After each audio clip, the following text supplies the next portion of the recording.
The wind howled across the shattered cliffs of Khor'vaal, a world where the bones of cities jutted from crimson sand like broken teeth.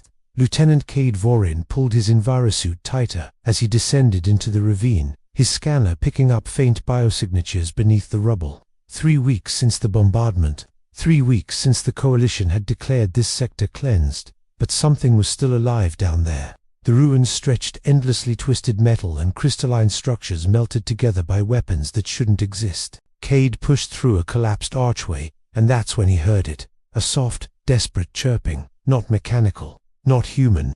Inside a crater, nestled between fallen pillars that might have been a temple once, lay a nest of obsidian scales. 3 tiny shapes writhed within, their skin translucent enough to reveal veins pulsing with bioluminescent light. Dragon hatchlings. Impossible. The Varanish dragons had been extinct for 1,000 years. Cade knelt slowly, his gloved hand trembling as he reached out. The largest hatchling lifted its head, eyes like molten gold meeting his. There was intelligence there, ancient and terrified. He should have called it in. Protocol demanded it.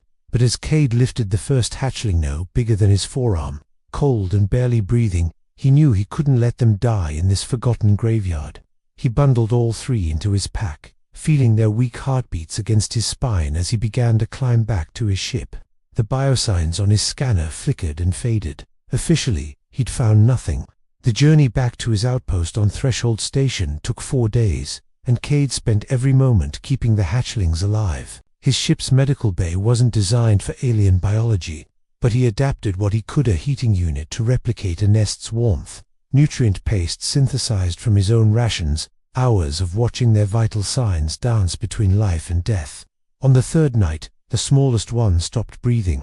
Cade worked frantically, improvising chest compressions with his fingers, feeding it oxygen through a makeshift tube. When it finally gasped and chirped weakly, he felt tears sting his eyes. "I've got you," he whispered. "I've got you." The hatchlings grew faster than any organic life Cade had studied. Within 2 weeks they'd doubled in size, their scales hardening from translucent membrane to armored plates that shimmered with inner fire. They imprinted on him immediately, following him through the cramped corridors of the station, their claws clicking on metal floors. He named them in the old language he'd found in Thresholds.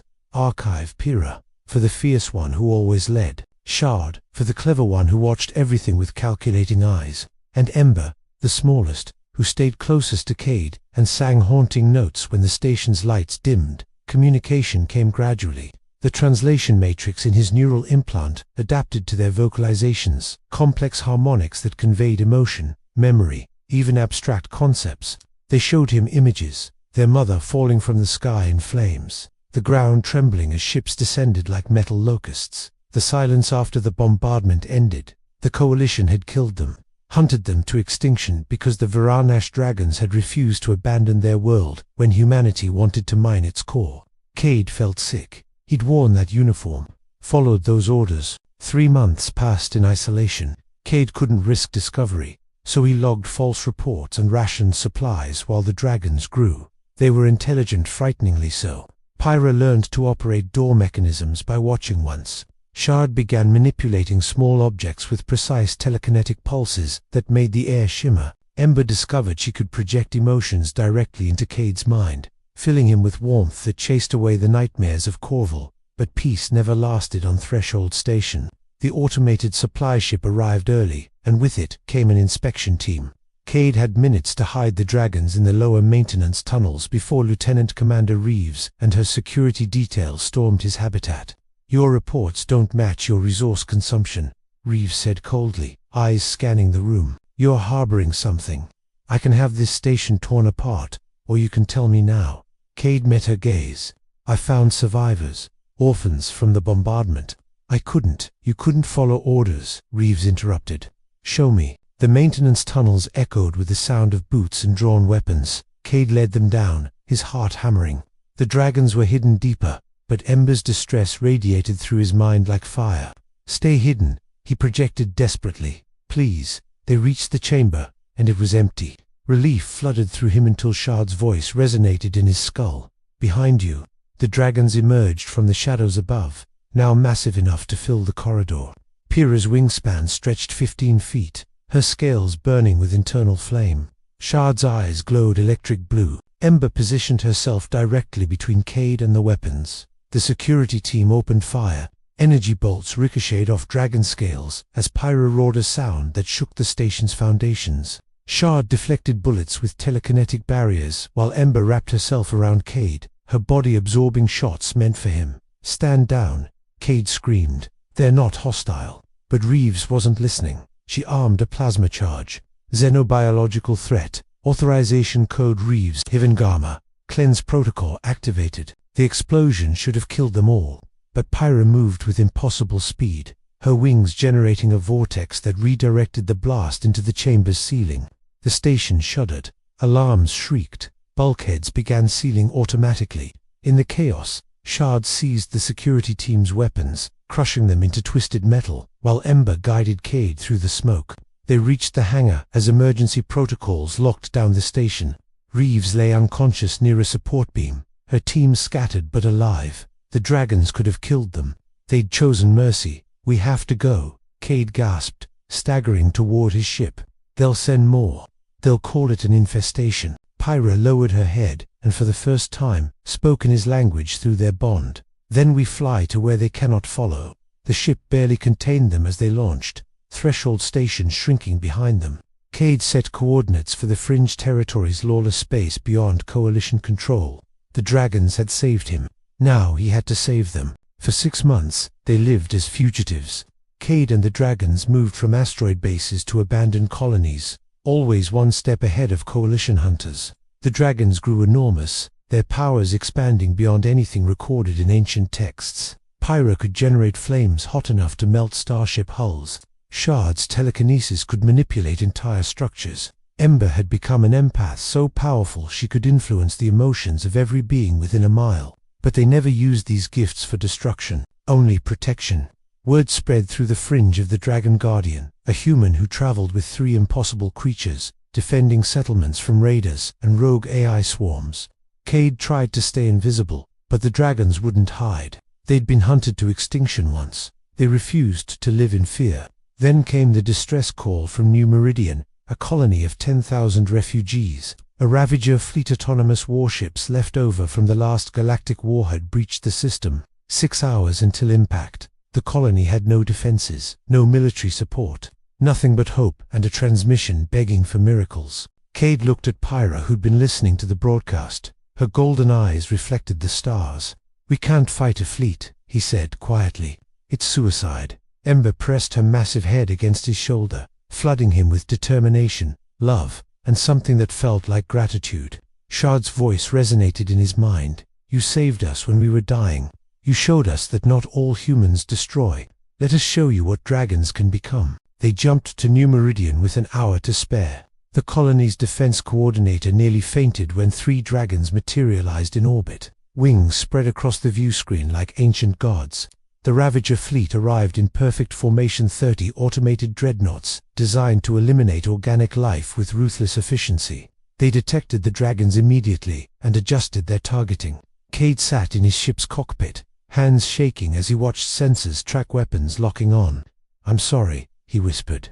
"I should never have brought you into my war." Pyra's laughter filled his mind, warm and fearless. "You gave us life. Now we choose how to live it." The battle lasted 17 minutes. Pyra dove through the fleet like a comet, her flames turning dreadnoughts into molten debris. Shard created gravitational anomalies that crushed ships like paper, his telekinesis precise enough to disable weapons without harming the colony below. Ember projected waves of such profound peace that several Ravager AI cores simply ... stopped, re-evaluated, shut down. When the last dreadnought exploded, the dragons regrouped above New Meridian, their scales glowing with exertion, but their power undiminished. The colony erupted in cheers. 10,000 people who'd expected death instead witnessed salvation. Cade docked at the colony's main station, barely able to stand. The dragons landed in the plaza, and for the first time, he saw humans approach them without fear. Children touched Ember's scales with wonder. Engineers marveled at Shard's precise control. Veterans saluted Pyra with tears streaming down their faces. The colony administrator, an elderly woman named Dr. Voss, approached Cade with an expression of awe. "They could have burned us all," she said softly. They have the power to destroy worlds, but they chose to protect. Because of you. Cade shook his head. I couldn't let them die alone. Dr. Voss smiled. You showed them kindness when your species showed them genocide, and they remembered. That night, Cade sat with the dragons beneath New Meridian's artificial sky, watching stars projected on the dome above. Ember rested her head in his lap, a creature now large enough to swallow a shuttle, gentle as the hatchling he'd warmed with his own body heat.